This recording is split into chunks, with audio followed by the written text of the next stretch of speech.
আসসালামু আলাইকুম ওয়া রাহমাতুল্লাহ। দিন ও ধর্মের জ্ঞান এই ইসলামিক চ্যানেলটির পক্ষ থেকে জানাই আন্তরিক শুভেচ্ছা। রাসূলুল্লাহ সাল্লাল্লাহু আলাইহি ওয়াসাল্লাম ইরশাদ করেছেন, কোন সাপ মারার আগে 3 বার তাকে সাবধান করবে, এরপরও যদি সে গর্ত থেকে বের হয় তখন তাকে মেরে ফেলবে, কেননা সে শয়তান। সুনানে আবু দাউদ। বিশ্বব্যাপী প্রায় 1,40,000 মানুষ প্রতি বছর সাপের কামড়ে মারা যায় এবং আরো প্রায় 4 লক্ষ স্থায়ী অক্ষমতার সাথে বাকি থাকে। বিষাক্ত প্রাণীর কামড়, আক্রমণ ও ক্ষতি থেকে বেঁচে থাকতে সতর্ক থাকতে হয়। আল্লাহ রাসূল সাল্লাল্লাহু আলাইহি ওয়াসাল্লাম অন্যান্য গুরুত্বপূর্ণ সবকিছুর মতোই বিষাক্ত কীটপতঙ্গ, সর্প, বিচ্ছু কিংবা হিংস্র প্রাণীর আক্রমণ থেকে বাঁচার দোয়াও শিখিয়েছেন।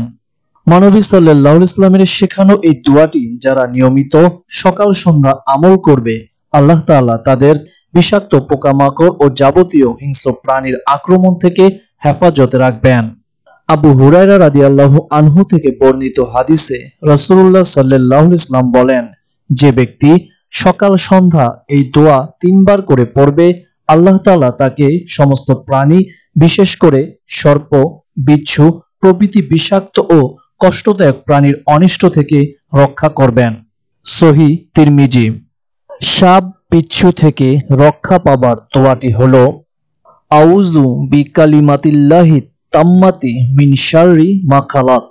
অর্থ, আমি আল্লাহর পরিপূর্ণ কালেমার দ্বারা প্রত্যেক শয়তান, বিষাক্ত প্রাণী এবং প্রত্যেক কুদৃষ্টির অনিষ্ট থেকে আশ্রয় চাইছি।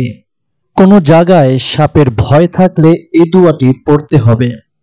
ইন্না নাসআলুকা বিআহদি নূহিন ওয়া বিআহদি সুলাইমান ইবনে দাউদা আন লা তুজিনা। অর্থ, ওহে সাপ, আমরা নূহ আলাইহিস সালাম এবং সুলাইমান আলাইহিস সালামের অঙ্গীকারের কথা তোমাদের স্মরণ করিয়ে দিচ্ছি। তোমরা আমাদের কোনো ক্ষতি করো না এবং আমাদের কোনো কষ্ট দিও না। সূত্র তিরমিজি। রাতের অন্ধকারে এই কালামটি পাঠ করে বাইরে বের হলে সর্প, বিচ্ছু বা অন্য যে কোনো হিংস্র ও বিষাক্ত প্রাণীর আক্রমণ থেকে নিরাপদে থাকা যায়। তাছাড়া কাউকে সর্প দংশন করলে এই কালামটি পড়ে নির্দিষ্ট স্থানে দম করে ফু দিয়ে এবং একটু থুতু লাগিয়ে দিলে আল্লাহর রহমতে বিষের যন্ত্রণা থেকে রেহাই পাওয়া যায়।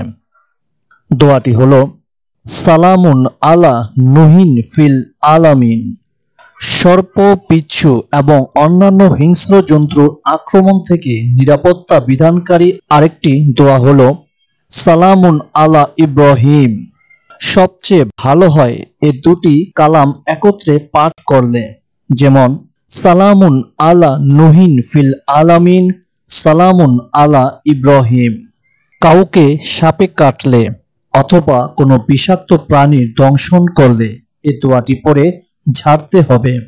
দোয়াটি হলো, কালা আলকাহা ইয়া মুসা ফা আলকাহা ফা ইজান হিয়া হায়াতুন তাসআ।